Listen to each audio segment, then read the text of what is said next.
This is a word of encouragement to everyone watching this video today. This video will take less than 10 minutes of your time, but I hope that by the end of it, you'll feel lighter, you'll feel calmer, and of course, you'll have a little more hope, especially if this year has not turned out the way that you expected, or if you're currently in a season where things don't feel clear yet, or if things are just a bit confusing or they are a bit overwhelming for you.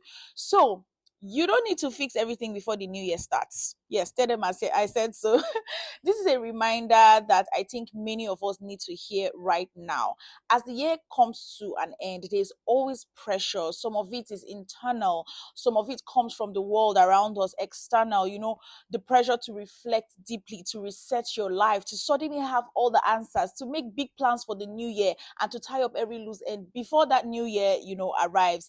And while, reflection and planning can be helpful, I always advise so. Sometimes this pressure to reflect and plan does the exact opposite for some people. It creates anxiety, some form of depression, sadness, just making you feel behind, it just negates the whole point. It turns the end of the year into this deadline that we're racing against.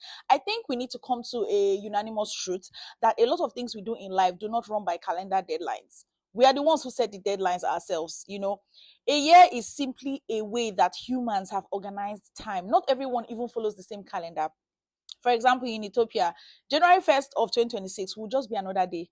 January 1st only feels significant to many of us because we follow the Gregorian calendar and have collectively agreed that this marks a new beginning. But your life doesn't suddenly reset because the date changes. I mean, you step into January, you can't step in and then you're like, oh, my life is over because I didn't complete such and such task in 2025. Please, please, please. You can make plans and such, but you're allowed to still be figuring things out while the current year comes to a close and the new year begins. Nobody's going to arrest you if you don't finish all your 2025 tasks in 2025. So you are allowed to carry unfinished plans into the new year. You're allowed to move forward and make progress at your own pace in the new year. Now let's talk about progress. It's often painted as something that should be very obvious, something that should be very big, big milestones, big wins, big announcements, big opportunities. But in reality, it's not always so. So in some ways, I can define progress as simply getting through a hard season without losing yourself. That's progress. Sometimes it's staying when everything in you wants to walk away, like you want to give up, but you did not give up. You exercise patience, you exercise grit in that moment. Sometimes it's finally resting. I mentioned this recently, especially if you're someone who is used to consistently pushing yourself past your limits and you don't have any healthy boundaries. It doesn't always have to be, I got a new car, I got promoted, I got married, I gave birth, blah, blah, blah. It can be the littlest things that may have even, set you up and prepared you for your next level. Now on social media, a lot of people are writing their achievements, and you might be tempted to feel bad about yours because they don't feel big.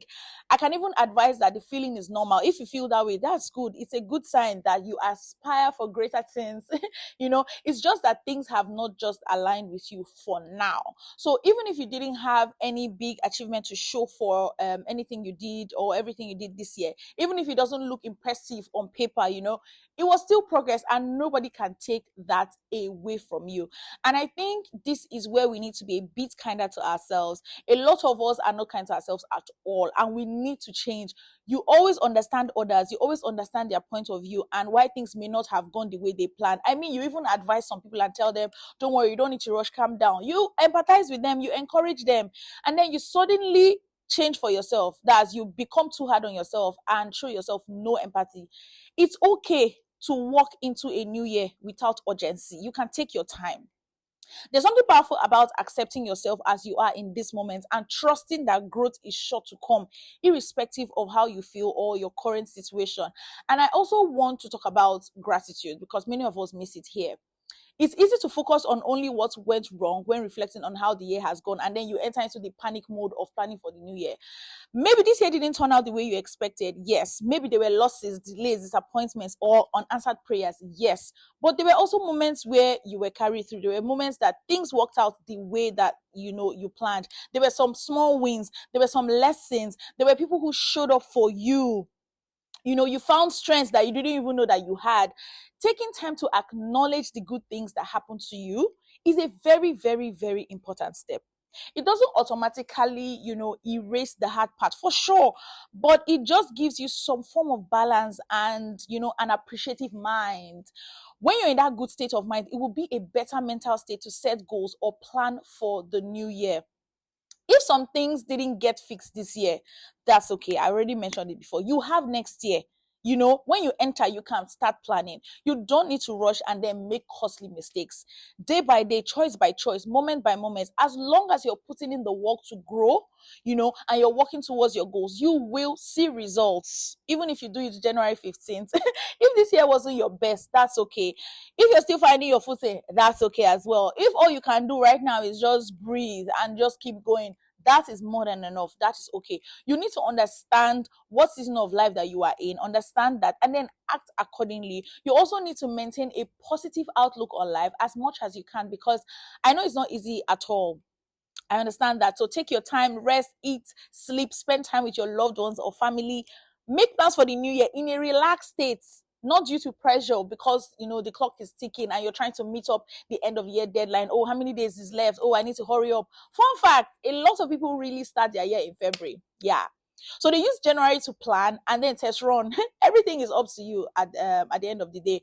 But the aim of this video is just to keep hope alive, is to encourage you, is to let you know that you should calm down and prioritize things for better outcomes. All right, guys, thank you for spending time with me. If this video encouraged you, feel free to like it, share it with someone who might need this reminder. And if you have not yet subscribed to my channel, please go ahead and subscribe to my channel. Okay, guys, Merry Christmas and Happy New Year in advance. Everyone, take care of yourself, and I'll see you in the next one. Bye.